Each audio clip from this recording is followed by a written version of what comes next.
Que el Señor bendiga a todos los que nos escuchan a través de este importante medio de comunicación. La vez anterior tratamos y estudiamos uno de los elementos y de las evidencias que aparecen en el libro de Apocalipsis acerca de la afirmación de que Jehová, el Señor Todopoderoso, reina. En Apocalipsis capítulo 19, versículo 6 dice la palabra de Dios: y oí como la voz de una gran multitud, como el estruendo de muchas aguas, y como la voz de grandes truenos que decían: Aleluya, porque el Señor nuestro Dios Todopoderoso reina. En la vez anterior aprendimos de que la visión que aparece en el capítulo número 1, versículos 9 al 20, acerca de nuestro Señor Jesucristo en su actual estado de gloria, es una evidencia contundente de que el Señor nuestro Dios Todopoderoso reina. En esta oportunidad nos vamos a ir al capítulo número 4 del Apocalipsis, donde vamos a ver otra de las evidencias y donde vamos a estudiar una de las muchas evidencias que aparecen en el libro de Apocalipsis acerca de esta tremenda afirmación de que Jehová reina. En el capítulo 4 tenemos la visión de nuestro Dios sentado en su trono. Dice el pasaje: después de esto miré y aquí una puerta abierta en el cielo, y la primera voz que oí como de trompeta hablando conmigo dijo: sube acá, y yo te mostraré las cosas que sucederán después de estas. Y continúa diciendo nuestro pasaje lo siguiente: y al instante yo estaba en el espíritu, y he aquí un trono establecido en el cielo, y en el trono uno sentado. Y el aspecto del que estaba sentado era semejante a piedra de jaspe y de cornalina, y había alrededor del trono un arco iris semejante en aspecto a la esmeralda.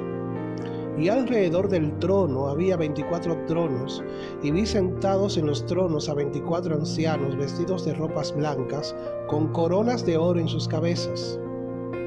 Y del trono salían relámpagos, truenos y voces.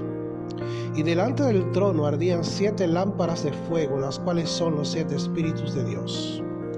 Y delante del trono había como un mar de vidrio semejante al cristal. Y junto al trono y alrededor del trono 4 seres vivientes llenos de ojos delante y detrás. El primer ser viviente era semejante a un león, el segundo era semejante a un becerro, el tercero tenía rostro como de hombre, y el cuarto era semejante a un águila volando. Y los 4 seres vivientes tenían cada uno 6 alas, y alrededor y por dentro estaban llenos de ojos, y no cesaban día y noche de decir: Santo, Santo, Santo es el Señor Dios Todopoderoso, el que era, el que es y el que ha de venir. Y siempre que aquellos seres vivientes dan gloria y honra y acción de gracias al que está sentado en el trono, al que vive por los siglos de los siglos, los 24 ancianos se postran delante del que está sentado en el trono y adoran al que vive por los siglos de los siglos, y echan sus coronas delante del trono diciendo: Señor, digno eres de recibir la gloria y la honra y el poder, porque tú creaste todas las cosas y por tu voluntad existen y fueron creadas. En varias ocasiones en este pasaje aparece la palabra trono. Y un trono, como todos sabemos, es una especie de mobiliario donde se sienta un rey. Y se sienta con la finalidad de gobernar. Se sienta con la finalidad de tener o de ejercer soberanía, de ejercer gobierno. Así que al principio del libro de Apocalipsis tenemos la presentación de Dios como sentado en su trono. Y a ese ser especial que es nuestro Dios se le tributa toda alabanza y toda gloria de parte de los seres que están allí presenciando aquella escena. La visión del capítulo 4 se compone de 2 elementos y de 2 partes a la vez. El primero de ellos va desde el verso número 1 hasta el verso 8, en la primera parte del verso 8. Y ahí tenemos una descripción de los actores que están relacionados al trono en diversas posiciones. Si ustedes notan de manera detenida, hay algunas preposiciones que implican las diversas posiciones en las que los diversos actores se encuentran en relación a aquel que está sentado en el trono. En primer lugar dice el texto en el verso 2: y en el trono había uno sentado, uno que está sentado en el trono. Más adelante, en el verso 3, dice: y había alrededor del trono un arco iris. Y luego en el verso 4: y alrededor del trono había 24 ancianos. Y luego en el verso 5 habla que del trono salían relámpagos, como procedentes del trono. Y luego habla delante del trono ardían 7 lámparas de fuego. Y luego en el versículo número 6: y delante del trono había un mar de vidrio semejante al cristal. Y luego dice: y junto al trono y alrededor del trono. Así que todas estas expresiones, en el trono, junto al trono, delante del trono, alrededor del trono, en el trono o desde el trono, nos hablan de las diferentes posiciones donde están ubicados los actores o personajes que intervienen en la escena que se describe acerca del trono de Dios y de aquel que está sentado en el trono. La segunda parte de la visión, que va desde el versículo número 8, la parte B, hasta el final del capítulo, el verso 11, es una descripción de la adoración a aquel que está sentado en el trono. Entonces, recapitulando, resumiendo, la visión se compone de 2 elementos. La primera, una descripción de los actores que están relacionados al trono en diversas posiciones, y en segundo lugar, una descripción de la adoración al que está sentado en el trono. Yo quisiera, estimado amigo y hermano, que pongamos nuestras mentes y concentremos nuestros pensamientos y nos imaginemos esta gloriosa escena del trono de Dios y de aquel que está sentado en el trono. Así que veamos en primer lugar la descripción de los actores que están relacionados al trono en diversas posiciones. El versículo número 1 lo que nos hace es ubicarnos en la escena que Juan va a contemplar y que es llevado a contemplar. Dice: después de esto miré. Después de esto se refiere a la visión que tuvo del Cristo glorificado en el capítulo número 1 y a los mensajes a las 7 iglesias que están en Asia, capítulos 2 y 3. Y continúa diciendo Juan: y he aquí una puerta abierta en el cielo. Esta puerta abierta es para recibir nuevas revelaciones de los acontecimientos que llevarán al establecimiento del reino de Dios. Continúa Juan: y la primera voz que oí como de trompeta, hablando conmigo, dijo: sube acá y yo te mostraré las cosas que sucederán después de estas. Y entonces se le va a mostrar una de esas cosas que han de ser después de estas. Dice el texto: y al instante yo estaba en el Espíritu, y he aquí un trono establecido en el cielo, y en el trono uno sentado. Apocalipsis mismo comienza con el hecho definitivo y eterno del Dios entronizado y gobernando el universo. Por temibles e incontrolables que puedan parecer las fuerzas del mal en la tierra, no pueden anular o eclipsar el hecho mayor de que detrás de la escena Dios está en su trono gobernando el universo. Esa es la verdad central de este pasaje. Eso es lo que se nos quiere dejar dicho. A pesar de todas las turbulencias, a pesar de todas las fuerzas del mal en la tierra, Estas cosas no pueden anular o eclipsar el hecho mayor de que detrás de la escena Dios, hermanos y amigos, está en su trono como gobernante de todo el universo. En esta descripción de los actores que participan en relación al trono de Dios, encontramos en primer lugar la descripción del que está sentado en el trono. Dice el texto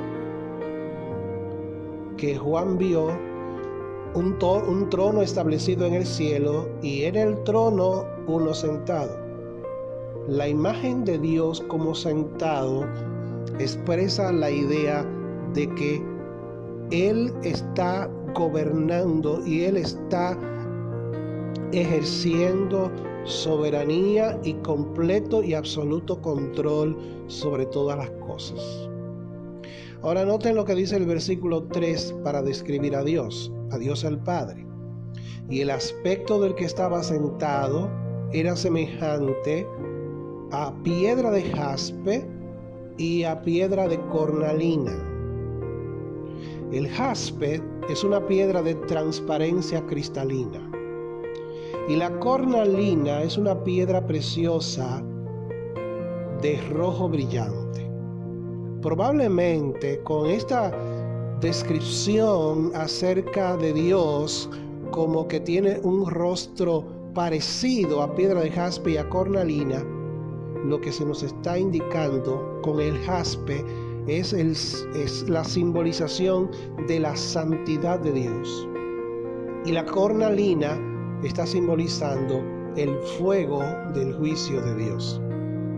Ya desde el principio de Apocalipsis se enfatiza la deslumbrante belleza del Creador, la deslumbrante majestad del Señor, la santidad trascendente de Dios, el fuego devorador del juicio de Dios que se va a derramar en los juicios del período de la gran tribulación.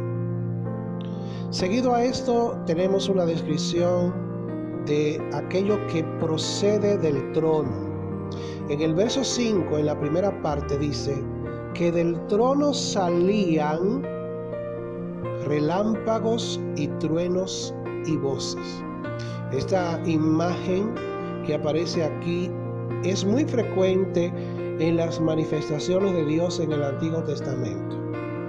Tanto cuando Dios dio a Moisés la ley en los capítulos 19 y 20, como también en otras apariciones de Dios en el Antiguo Testamento.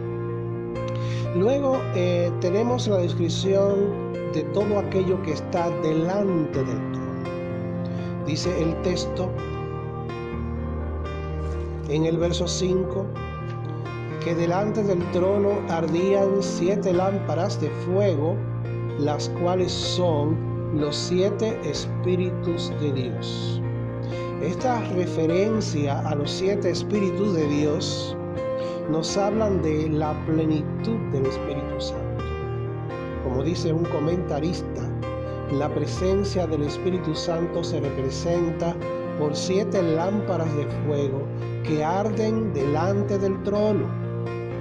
Ya hemos explicado el simbolismo de 7 que denota la plenitud del Espíritu. Cuando, por ejemplo, en el capítulo número 1, verso 4, se habla acerca de los 7 espíritus de Dios que están delante del trono de Dios. Aquí, continúa diciendo este autor, el Espíritu Santo se menciona probablemente no con relación a su obra de regeneración y santificación, sino más bien con respecto a su obra en la creación y preservación del mundo natural. Ahí está el Espíritu Santo delante del trono, simbolizado por estas 7 lámparas de fuego. Otra descripción en relación a la expresión delante del trono es cuando dice Juan que había como un mar de vidrio semejante al cristal delante del trono. Pensemos en la escena, amigos hermanos. Allí está Dios sentado en su trono y delante del trono aparece como un mar de vidrio semejante al cristal. Esto es una figura del lenguaje llamada símil. La idea es de que no era en sí un mar de vidrio, sino como un mar de vidrio, es decir, parecido o semejante al mar de vidrio, y este mar de vidrio a la vez semejante al cristal. Existen diferentes interpretaciones de los estudiosos de las Escrituras acerca de este mar de vidrio. Algunos dicen, por ejemplo, de que es un símbolo de la distancia que separa a Dios en su santidad del mundo malo y caído, el majestuoso reposo y la eterna pureza del mundo divino. Algunos ponen el énfasis en su trascendencia o transparencia y encuentran un símbolo de la omnisciente visión de Dios de todo lo que ocurre en el mundo, es decir, que Dios tiene conocimiento absoluto de todo lo que ocurre en el mundo, incluyendo, amigos, hermanos, la actual pandemia por la cual estamos atravesando. Nada obstaculiza la visión de Dios para su penetración en las profundidades de las cosas. La interpretación más sencilla es la de ver el mar de vidrio como un elemento pintoresco agregado a la majestad de la presencia divina. Así que no importa tanto quizás el simbolismo de este mar de vidrio, puede simbolizar esa distancia que separa a Dios de sus criaturas debido a su santidad, o puede indicar el hecho de la majestuosa presencia de Dios en su trono, allá en el cielo. Tenemos también una descripción de los elementos que están junto y alrededor del trono. Dice el texto que había alrededor del trono un arco iris, y noten ahora, semejante en aspecto a la esmeralda. El arco iris en la Biblia, especialmente en el Antiguo Testamento, luego que Noé y su familia y los animales que estaban dentro del arca salieron bajo la guía de Dios, el arco iris estaba simbolizando la paz y a la vez la misericordia de Dios en relación al mundo que había sido destruido, y que de ese mundo había surgido un mundo nuevo representado en Noé y los suyos. Y Dios puso su arco iris como una señal del pacto entre Dios y la humanidad, de que no volvería a destruir la tierra a través de las aguas. Este arco iris semejante a la esmeralda, muy probablemente lo que nos está indicando es la misericordia de Dios que está presente en su presencia, como una manera de atenuar su juicio, como una forma de manifestar de que a pesar del juicio que ha de ser derramado, Dios es un Dios también misericordioso, clemente y compasivo. Luego nos dice el texto en el verso número 4 que alrededor del trono había 24 tronos, vestidos de ropas blancas, con coronas de oro en sus cabezas. No sabemos a ciencia cierta cuál es la identidad de estos 24 ancianos, pero muy probablemente son una compañía de ángeles que sirven como una especie de contraparte celestial de los ancianos de Israel, como por ejemplo aparece en Éxodo 24:10. Y esos ángeles son tratados como ayudadores del gobierno de Dios. Adoran a Dios porque ha de llevar a la historia a su fin, ha de juzgar a los muertos y recompensar a sus siervos los profetas y los santos. Apocalipsis 11:18. Así que tenemos allí una expresión de cómo ciertos seres angelicales han sido escogidos por Dios para ejercer gobierno, para ejercer también autoridad, para Dios delegar su autoridad sobre ellos y llevar a cabo ciertos propósitos en su creación. Luego dice el texto: junto al trono y alrededor del trono, 4 seres vivientes llenos de ojos por delante y por detrás. Esos seres vivientes también son muy corrientes en la descripción de la manifestación de Dios en el Antiguo Testamento. En Isaías capítulo 6, por ejemplo, se habla acerca de una serie de ángeles serafines que están alrededor del trono, que están alabando a Dios diciendo: Santo, santo es el Señor Dios Todopoderoso, toda la tierra está llena de su gloria.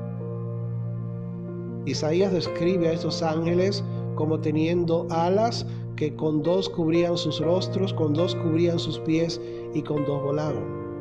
Los que menciona Juan en el libro de Apocalipsis son más parecidos no a los serafines, sino a los querubines que menciona Ezequiel en el capítulo número 1 y en otros textos de este libro del Antiguo Testamento. Estos seres vivientes que están llenos de ojos por delante y por detrás, lo que nos está diciendo es la representación de una vigilancia incesante y una inteligencia ilimitada, y las alas sugieren suavidad de movimientos. Parece que las 4 cabezas diferentes están destinadas a representar distintos aspectos de la naturaleza: las bestias salvajes, los animales domésticos, los seres humanos y las criaturas voladoras. A su vez, esto puede ser interpretado de 2 maneras diferentes. Puede que los querubines representan la alabanza y adoración que se rinde al Creador por toda su creación, o representan a seres angélicos que son usados por el Creador para ejecutar o llevar a cabo sus mandamientos y su voluntad divina en todos los órdenes de la creación. Son espíritus creados que han sido pensados como mediadores entre la energía y poder divinos en todo el mundo. Y ellos están allí adorando a Dios. Noten lo que dice el versículo 7 acerca de estos 4 seres vivientes, que son querubines. El primer ser viviente era semejante a un león, el segundo era semejante a un becerro, el tercero tenía rostro como de hombre, y el cuarto era semejante a un águila volando. Y los 4 seres vivientes tenían cada uno 6 alas, y alrededor y por dentro estaban llenos de ojos. Así que todo esto nos da una descripción asombrosa, estupenda, maravillosa de la majestad y de la gloria de Dios representada en el Espíritu Santo, representada en aquellos seres vivientes, en aquellos ancianos que son 24. Todo ello nos habla de el brillo, de la majestad, de la refulgencia, del resplandor, de la gloria y la santidad de nuestro Dios. Ellos están allí participando junto al trono, alrededor del trono, delante del trono. Todos ellos tienen una finalidad, que es la que aparece entonces en los versículos 8 en la parte B y hasta el versículo número 11. Allí tenemos una descripción de la adoración a aquel que está sentado en el trono. Dice la palabra de Dios, Apocalipsis capítulo número 8, la segunda parte, que estos seres vivientes no cesaban día y noche de decir: Santo, santo, santo es el Señor Dios Todopoderoso, el que era, el que es y el que ha de venir. Yo quiero que notemos, amados amigos y estimados hermanos, 3 elementos característicos de esta adoración y que también debería ser parte de la adoración que todo creyente, toda iglesia verdadera debe tributar, debe rendir a aquel que está sentado en el trono y al Cordero. Lo primero que se enfatiza es que esta es una adoración incesante. Dice el texto que no cesaban día y noche de decir. Ellos están continuamente adorando al Creador, reconociendo su majestad, reconociendo su trascendencia, reconociendo su gloria, reconociendo su soberanía, reconociendo su santidad. Y continuamente están postrados a los pies de Dios, tributándole esa gloria y esa alabanza. El creyente debe ser también una persona que constantemente adora al Creador. No tenemos que estar en un templo, en un lugar que llamamos iglesia, necesariamente para adorar a Dios. Podemos hacerlo mientras estamos trabajando, podemos hacerlo mientras las mujeres cuidan a sus niños, mientras las hermanas y las amigas cocinan. Podemos hacerlo también mientras vamos manejando, podemos hacerlo cuando estamos en el culto en la iglesia, podemos hacerlo en cualquier momento, incluso mientras estamos acostados. Podemos hacerlo en todo momento, no cesar de decir: Santo, Santo es el Señor Todopoderoso. La segunda característica de esta adoración es que ella está centrada en las perfecciones de Dios. Toda verdadera adoración es un tributo a las perfecciones de Dios o a Dios en sus perfecciones. El objeto de la adoración verdadera es Dios. ¿Recuerdan el pasaje de la conversación entre Cristo y la mujer samaritana? Cristo le dijo a aquella mujer: mujer, créeme que ha llegado la hora, y ahora es cuando los verdaderos adoradores adorarán al Padre en espíritu y verdad. Dios es el centro de la adoración de la iglesia. Y Dios es el centro de la adoración de todas sus criaturas, de la adoración de los 4 seres vivientes, de la adoración de los 24 ancianos, de la adoración de todo lo creado. Cristo y Dios el Padre son el centro de esa adoración. Y debemos adorar a Dios por sus atributos, por sus cualidades, por sus eternas perfecciones. Ellos no cesaban día y noche de decir: Santo, Santo, Santo es el Señor Dios Todopoderoso, el que era, el que es y el que ha de venir. Aquí, esos seres vivientes tienen plena conciencia de quién es Dios.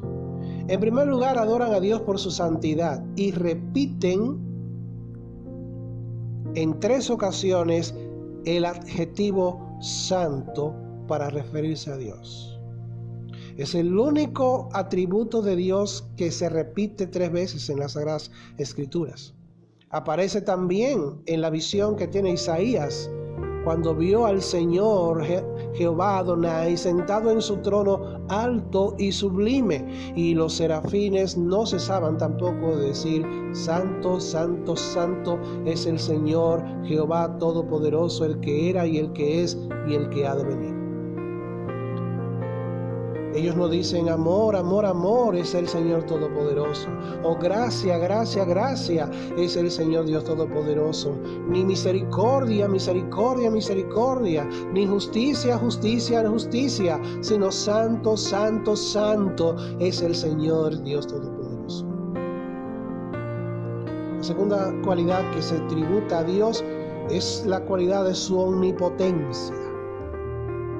Es el Señor Dios Todopoderoso, aquel que tiene absoluto y eterno poder y también absoluta soberanía. Pero también se alaba a Dios por su eternidad. Dice: el que era, el que es y el que ha de venir. Y luego en el versículo 9 dice: y siempre que aquellos seres vivientes dan gloria y honra y acción de gracias al que está sentado en el trono, al que vive por los siglos de los siglos. Oh mi hermano, oh mi hermana, oh mi amigo, Dios es digno de toda adoración. Y cuando contemplamos a Dios sentado en su trono de majestad, tenemos que adorarlo por todo lo que Dios es, por todas sus cualidades perfectas y eternas, por todas sus perfecciones, por todos sus atributos, por todas las cualidades que adornan el ser divino. Adorémosle por ser santo, adorémosle por ser omnipotente, adorémosle porque es eterno, adorémosle también porque Él es un Dios de gracia y de misericordia, adorémosle porque Él es aquel que vive por los siglos de los siglos. Amén. En tercer lugar, otra característica de esta adoración es que está centrada en la dignidad de Dios.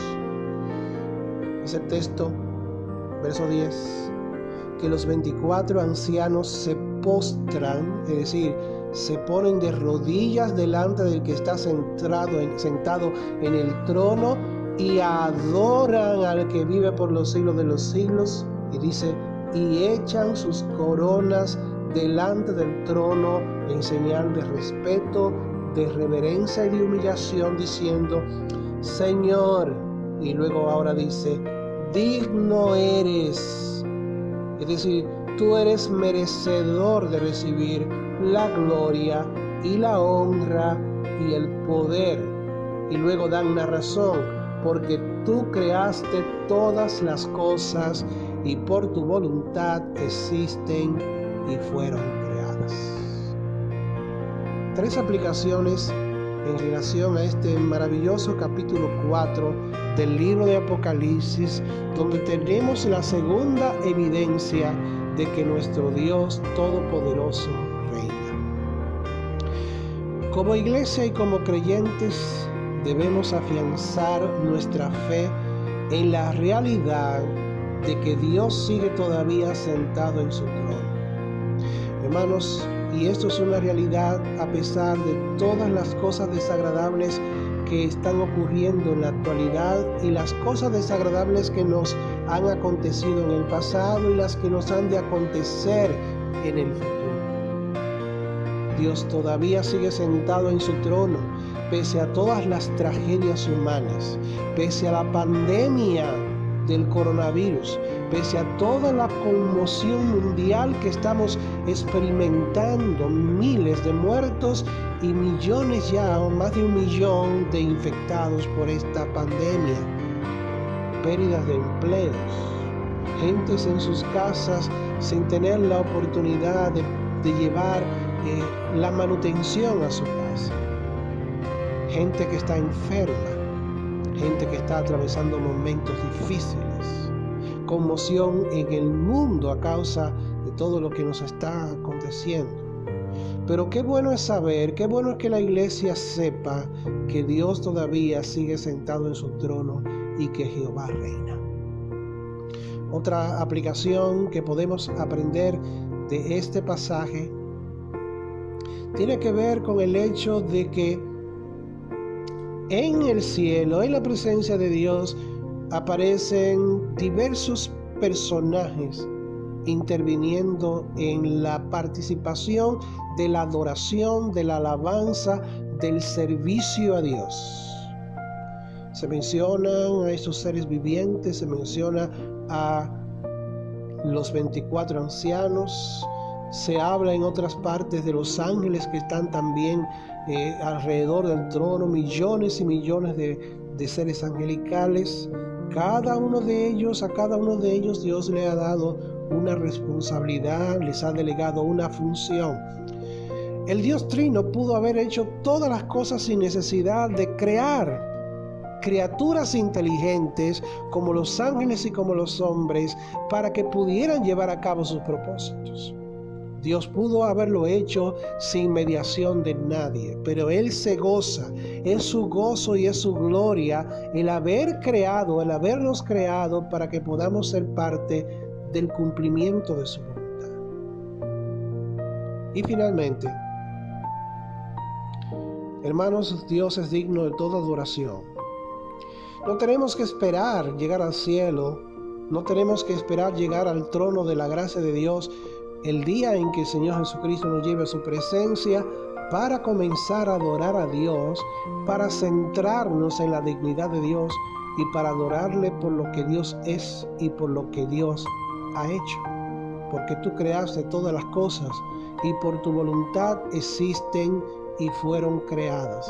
Mi estimado hermano, ¿qué lugar en tu vida ocupa la adoración al Dios vivo, a aquel que está sentado en el trono?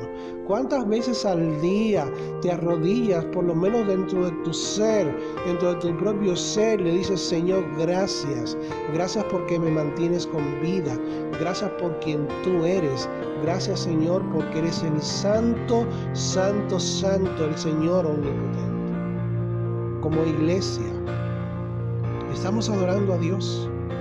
¿Estamos centrando nuestra adoración en el que es digno de adoración? ¿O estamos centrando nuestra adoración en los que son los adoradores, en los que forman parte de la adoración?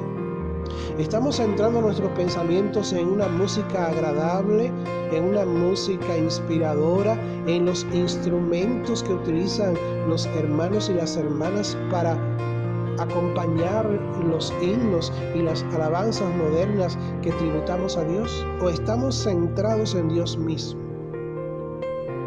Si todos estos elementos del culto público fueran quitados, la batería, la guitarra eléctrica, el piano o cualquier otro instrumento musical, el coro de una iglesia o el grupo de alabanza de una iglesia, si todos tuviéramos solamente la oportunidad de cantar a capela a Dios, ¿lo haríamos con el mismo entusiasmo y el mismo fervor que cuando estos instrumentos al servicio de Dios se encuentran? ¿Estamos nosotros entusiasmados con el hecho de acudir a la iglesia para concentrar nuestros pensamientos en aquel que vive por los siglos de los siglos? Hermanos, Dios quiere que nosotros recuperemos ese sentido de su presencia, de su santidad y de su adorable persona y de su dignidad, para que le rindamos total adoración. Que el Señor los bendiga y que estas palabras sean de bendición y de amonestación para cada uno de nosotros. Amén.